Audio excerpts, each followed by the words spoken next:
Olá!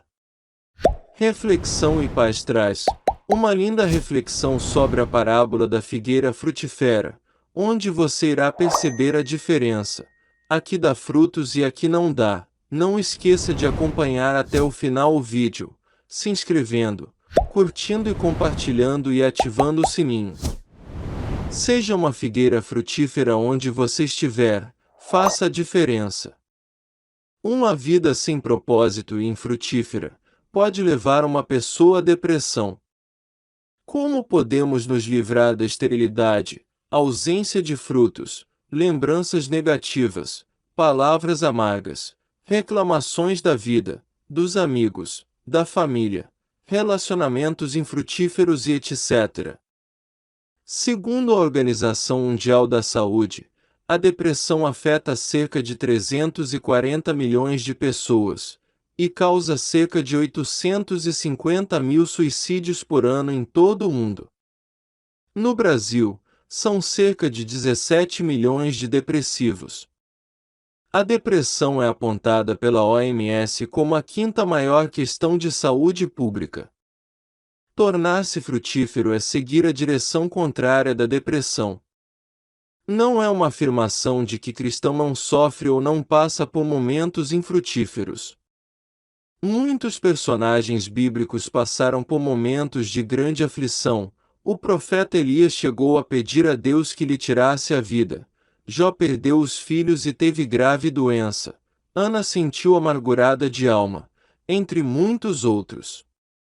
No livro de Romanos 8:22 diz: toda a criação junta persiste em gemer e junta está em dores. Esse estágio infrutífero normalmente está associado à busca por um propósito de vida. Os cristãos do primeiro século foram instruídos a consolar as almas deprimidas. 1 Tessalonicenses 5:14. A resposta está aí no livro de João 15:16 que diz: não foram vocês que me escolheram, pelo contrário, fui eu que os escolhi para que vão e deem fruto e que esse fruto não se perca. Isso a fim de que o Pai lhes dê tudo o que pedirem em meu nome. Deus o escolheu para produzir frutos, e não para viver uma vida estéril, vazia. Seu propósito de vida é fazer a vontade de Deus, ajudar as pessoas que precisam, querer ser ajudadas, e disseminar as sementes de fé e cura aos corações feridos e carentes do amor e da misericórdia do nosso Deus. Seja uma figueira frutífera, e desfrute do melhor de Deus para a sua vida e família. O parábola da figueira estéril que se tornou a figueira seca aconteceu após a entrada triunfal de Jesus em Jerusalém. Em Marcos 11:12-24 vemos que Jesus voltou para Betânia. Na segunda-feira de manhã, o Mestre retornaria com seus discípulos a Jerusalém. Jesus vinha de um dia de intenso gasto de energias. A sua entrada em Jerusalém havia causado muita repercussão. Depois do cansaço e das emoções do dia anterior, no caminho de volta à Cidade Santa, o Mestre teve fome. E à beira do caminho, a uma certa distância, uma figueira coberta de folhagens, de forma precoce, pois era primavera, chamava a atenção de Jesus. E o Mestre se aproxima desta figueira para ver se acharia algum figo e se alimentar, mas encontra somente folhas. E, no dia seguinte, quando saíram de Betânia, teve fome. Marcos 11:12. E, vendo de longe uma figueira que tinha folhas, foi ver se nela acharia alguma coisa, e, chegando a ela, não achou senão folhas, porque não era tempo de figos. Marcos 11:13. Naturalmente, a figueira apresenta seus frutos bem antes de se cobrir de folhas. E em Jerusalém, os primeiros figos, também chamados de bêberas, só amadurecem após o mês de junho. E os figos de verão não amadurecem antes de agosto. Por isso Marcos afirma que não era tempo de colher figos. Porém a folhagem exuberante que a figueira seca apresentava, poderia ser um sinal de que a árvore estava em terra muito fértil, e de alguma forma pudesse ter já alguns frutos maduros. Mas era por aparência. A figueira estéril não possuía fruto algum. A figueira seca tinha apenas aparência. A figueira seca tinha toda a aparência de uma árvore frutífera. Suas folhagens atraíam os desavisados, praticando assim um tipo de farisaísmo vegetal. Tinha aparência de ter, mas não tinha. Parecia ser, mas não era. Enganava, iludia, passava por algo que não era, que não possuía. O exterior estava lindo, cheia de folhas verdinhas, enquanto que as outras árvores, devido à estação do ano, estavam todas peladas, sem folhas alguma. E Jesus, agindo como se a figueira estéril fosse um ser dotado de inteligência e vontade próprias, profere contra ela uma grave sentença. E Jesus, falando, disse à figueira: Nunca mais coma alguém fruto de ti. E os seus discípulos ouviram isto. Marcos 11, 14. Interessante que o mestre, contra as outras figueiras, que estavam sem folhas e sem frutos, de nada reclama. As outras figueiras estavam sem frutos, porém apresentavam sua imagem verdadeira, sem querer se passar por algo que não eram.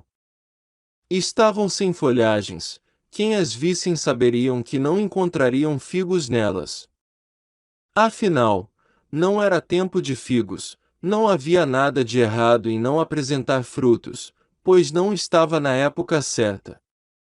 A parábola da figueira estéril.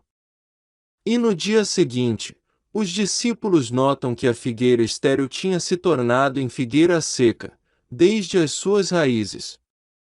E eles, passando pela manhã, viram que a figueira se tinha secado desde as raízes. Marcos 11, 20. E Pedro, lembrando-se, disse-lhe: Mestre, eis que a figueira, que tu amaldiçoaste, se secou. Marcos 11, 21. E esta maldição contra a figueira seca, sem dúvida tem uma simbologia semelhante à de uma parábola, a parábola da figueira estéril. Muitos religiosos israelitas, apesar de terem testemunhado tantos favores divinos através dos séculos, tantos milagres e livramentos, insistiam em apresentar sob sua cultura uma aparência religiosa e superficial, mas infelizmente, desprovida de frutos de arrependimento. E Jesus, o supremo agricultor, anuncia que usaria o machado para cortá-los. Não adiantava a aparência de santidade, como muitos fariseus religiosos de Israel faziam. Eles queriam ser vistos pelos homens como melhores, mais justos, mais adoradores, que oravam mais, que jejuavam mais, que se sacrificavam mais. Até suas vestes eram melhores, só andavam em companhia dos mais santos. Viviam em busca da aparência, do louvor dos homens, suas folhagens estavam verdinhas, muito exuberantes. Mas neles nunca se encontravam os frutos do amor, do perdão e da misericórdia. Só acreditavam em sacrifícios e punições. O que no final, terminava tudo no eu. Eu jejuei, eu orei, eu sacrifiquei, eu sou santo, então eu mereço. Por não reconhecerem seus pecados, o fruto do arrependimento, estavam sendo rejeitados por Deus. Porque as obras têm que ser feitas em amor. O único eu que deve prevalecer em nós é o de Jesus, que disse: Eu sou o caminho, a verdade e a vida. Fruto certo no tempo certo. Ninguém pode enganar a Deus. O homem é quem engana a si mesmo. Deus conhece o coração humano, ele sabe das suas intenções. Não se pode viver de aparências. Temos que ser, em essência, para tudo há um tempo determinado. O erro da figueira seca não foi estar desprovida de frutos, pois não era tempo de dar frutos naquele momento. Mas o problema foi querer ser mais, ou parecer ser mais do que as outras figueiras, sem ser. A parábola da figueira estéril nos dá um importantíssimo ensinamento. Somos todos filhos do nosso Pai Celeste, somos iguais. Não há ninguém melhor do que ninguém. Se nos submetermos em amor às águas do Espírito Santo, em igualdade, em irmandade, Ele, o nosso agricultor, cuidará de nós, para que no tempo certo, apresentemos nossos frutos em amor. No tempo certo, de tempos em tempos, frutificai. Mas o fruto do Espírito é amor, gozo, paz, longanimidade, benignidade, bondade, fé, mansidão, temperança. Gálatas 5, 22. Se gostou do nosso conteúdo, se inscreva, curte, compartilhe e ative o sininho. Decida ser uma figueira frutífera e deixe Deus agir na sua vida.